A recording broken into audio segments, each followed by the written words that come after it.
uwifuza kuba umumambre wa worship team ategerezwa kuba yaravutse ubwa kabiri, bisigura ngo arafise ishengero abarizwamwo, hanyuma kandi akabandanya ari umwigisha wa Kristo biciye mu kubana n'abandi muri bimwe twita kenshi ama cellule de prière.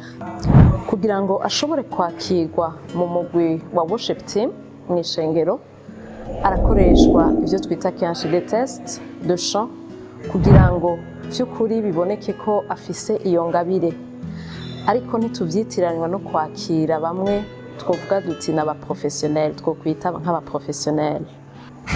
Ku bijanye n'ubuzima muri worship team, nuko umumambre abandanya akura, agakurira muri uwo mugwi, akama ivyamwa nko gushwa bugufi, kandi akitaho abo bafadikanije ico gikorwa. Uko gukura rero ntiguhagaze cane cane kuri uwo muntu, ariko kirajana gose no gukura kw'ishengero. Worship team nayo irashobora kubigiramwo uruhara mu gukura k'uyo mumambre, aho ishobora gutegura amasengesho nk'inyigisho n'ibindi, kuko ni ikibanza ciza cane co gukuriramwo.